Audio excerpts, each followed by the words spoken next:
tout juste 8h37 sur RMC et BFM TV. Mon invité ce matin, c'est Aurélien Rousseau, ministre de la Santé. Bonjour Aurélien Rousseau. Bonjour.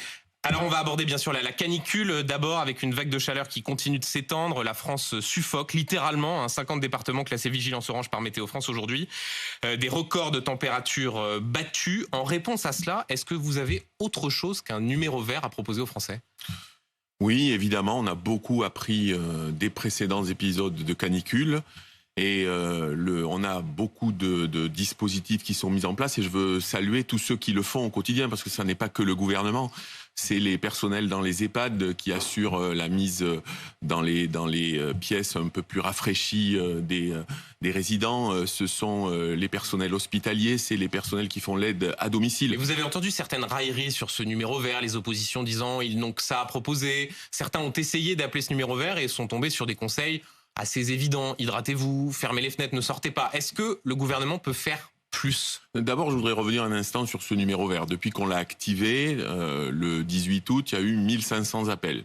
Alors on peut dire et balayer ça d'un revers de main en disant 1500 appels, c'est rien. Moi j'ai eu ça n'est pas énorme. Quand vous lisez une partie des scripts de ces échanges entre les personnes qui sont au téléphone et les personnes qui appellent, vous comprenez que c'était utile de le faire.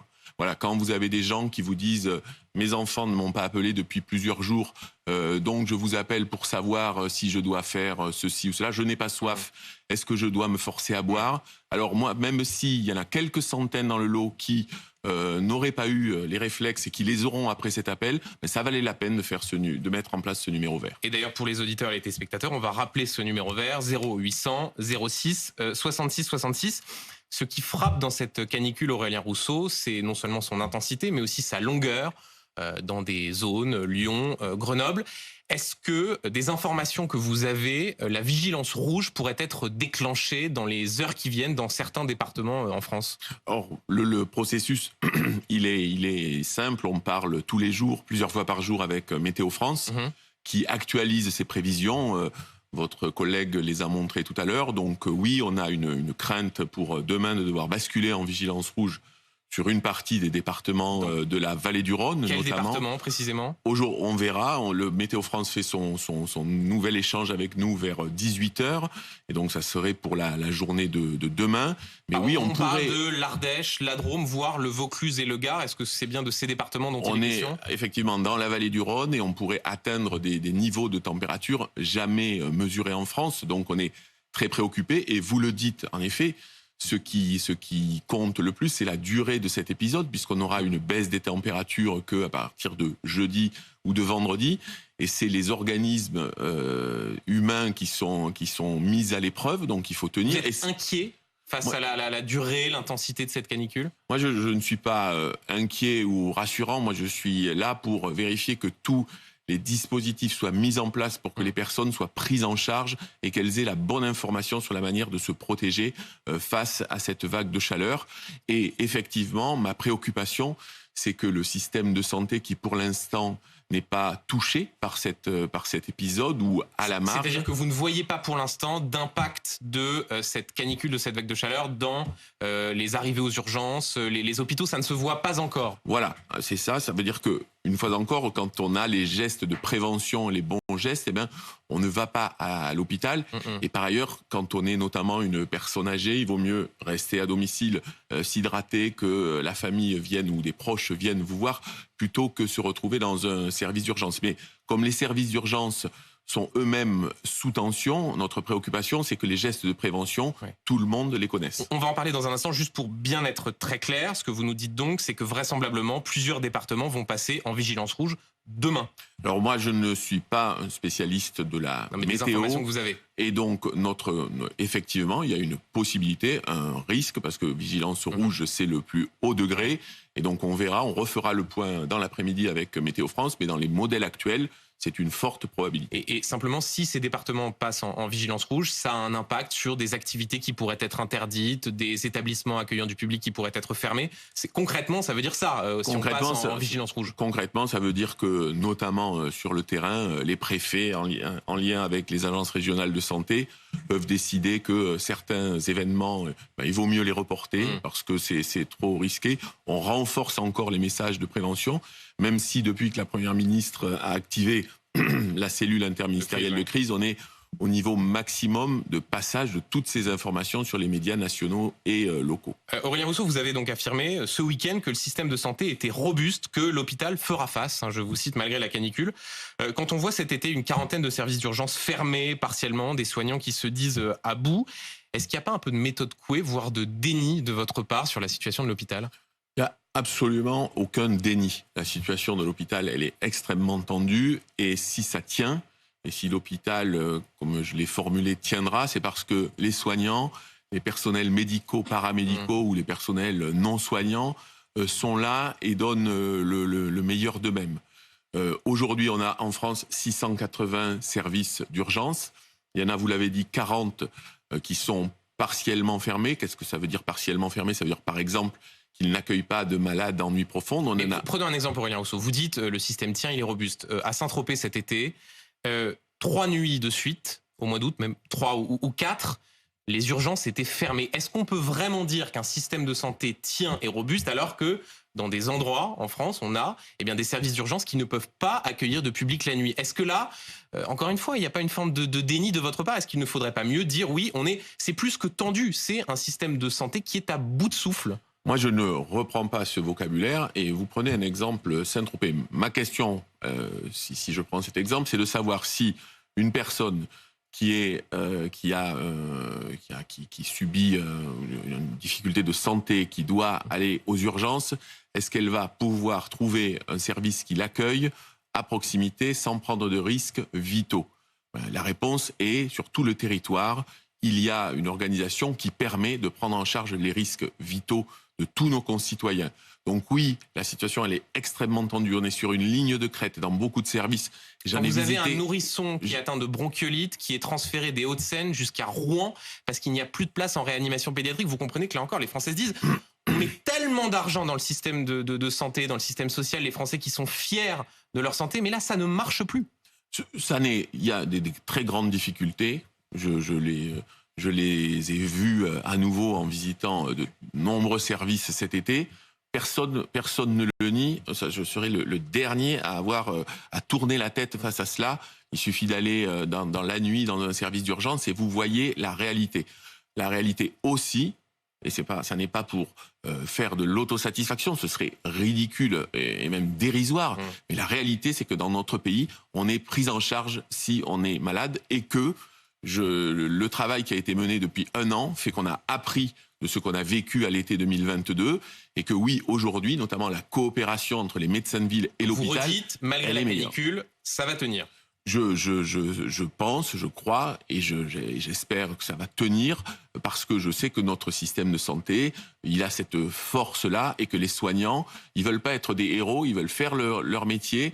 Et le système qu'on a mis en place, notamment avec la régulation par le 15, il permet d'adresser les malades là où ils pourront être le mieux pris en charge. Aurélien Rousseau, la France connaît un léger regain de cas de Covid-19, en cause notamment un nouveau variant qui circule sur le territoire. Vous n'avez pas exclu la possibilité de rendre obligatoire de nouveau le port du masque. Vous avez dit, on verra en fonction de la situation épidémique. Si l'on comprend bien, ça veut dire qu'il faut que les Français se préparent potentiellement à l'automne à devoir de nouveau, de façon obligatoire, porter un masque dans des lieux accueillant du public, dans les transports. C'est bien ce que vous avez dit, on vous a bien compris.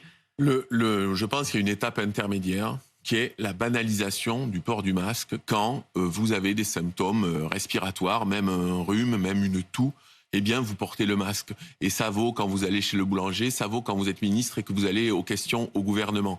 Il faut qu'on se dise tous que porter le masque, comme ça se fait dans de très nombreux pays, c'est quelque chose de banal. Mais là, on parle bien de l'obligation. Vous avez dit, on verra. Est-ce qu'il y a un scénario où le masque pourrait de nouveau être rendu obligatoire ? Aujourd'hui, on n'a pas ce scénario, parce que les variants dont vous parlez, ils sont effectivement sous surveillance. On est en lien quotidien avec l'Organisation mondiale de la santé.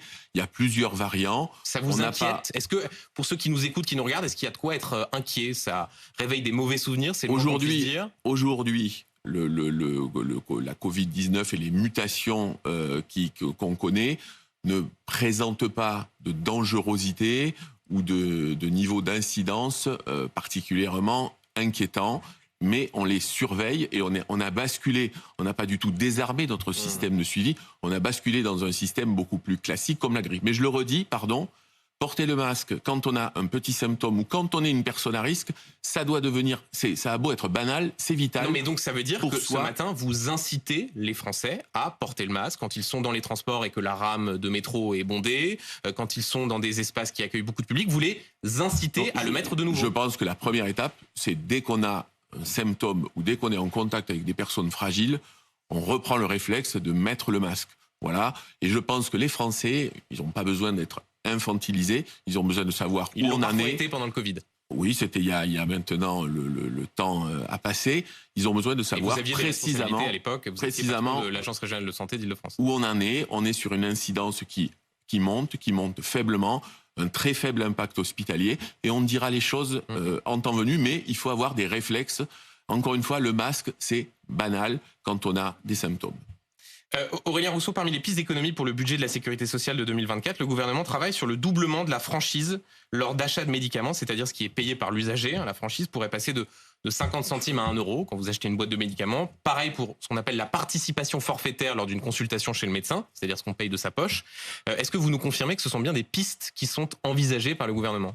Aujourd'hui, on est à la fin du mois d'août. Les travaux n'ont pas cessé pendant tout l'été. On s'est vu avec la Première ministre avant de partir quelques jours de repos. On a parlé pendant les vacances. Donc oui, ce sont des scénarios qui sont sur la table avec une préoccupation. Absolument, avec une préoccupation majeure, c'est que s'il doit y avoir responsabilisation de tous les acteurs, il doit y avoir aussi une protection absolue de ceux qui sont notamment en affection de longue durée et qui sont malades, qui prennent beaucoup de médicaments. Voilà. Mais donc simplement, Aurélien Rousseau, pour ceux qui nous écoutent, ça veut dire qu'on a des Français qui ne trouvent pas de médecin généraliste, qui parfois vivent dans des déserts médicaux, qui attendent des heures aux urgences, et en plus de ça, à ces Français, vous leur dites, vous allez peut-être payer plus sur vos boîtes de médicaments, payer plus quand vous allez chez le médecin. Est-ce que vous comprenez que les Français se disent là, c'est la double peine absolue ?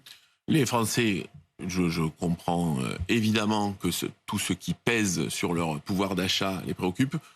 Aujourd'hui, on se bat pour l'accès aux soins. C'est une des urgences mais ils vont payer plus. Qui ont été... Donc c'est pas franchement en faveur de l'accès aux soins, notamment des plus modestes et des classes moyennes. En faveur de l'accès aux soins, c'est essentiel et c'est pas... On verra la décision qui sera prise à la fin sur les franchises. Mais vous y êtes favorable ou pas ? Moi, je pense qu'on a un système de santé où chaque année, on met beaucoup plus d'argent. C'est pas le gouvernement, hein. C'est les cotisations sociales, c'est nos compatriotes.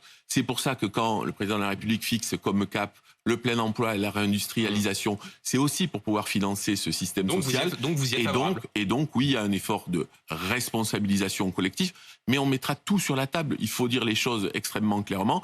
C'est la même chose, par exemple, pour l'augmentation des arrêts de travail.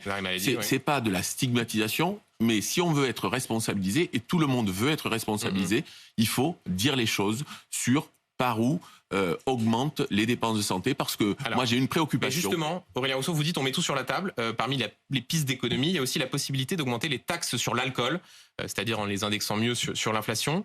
Les alcools forts pourraient par exemple augmenter de 1 à 2 euros. Ceux qui nous écoutent, nous regardent, qui sont peut-être encore en vacances, doivent se préparer à payer le pastis plus cher ? Aujourd'hui, je vous le redis, il n'y a pas un plan qui est tout fait et qu'on sortira de façon magique. Non, mais sans langue de bois, vous pouvez à minima nous dire oui, c'est envisagé, oui, comme ministre de la Santé, pour des raisons de santé publique et d'économie, on considère qu'il faut effectivement que le prix des alcools, notamment des alcools forts, augmente. Est-ce que c'est ce que vous nous dites ce matin ?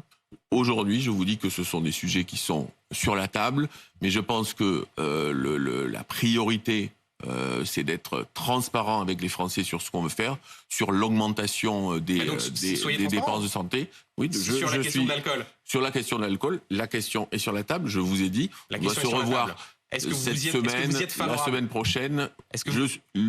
Aujourd'hui, il y a un mécanisme d'indexation de l'alcool. Je suis favorable, évidemment, à minima, à ce qu'il soit maintenu. Et après, on verra si ce mécanisme il est accéléré.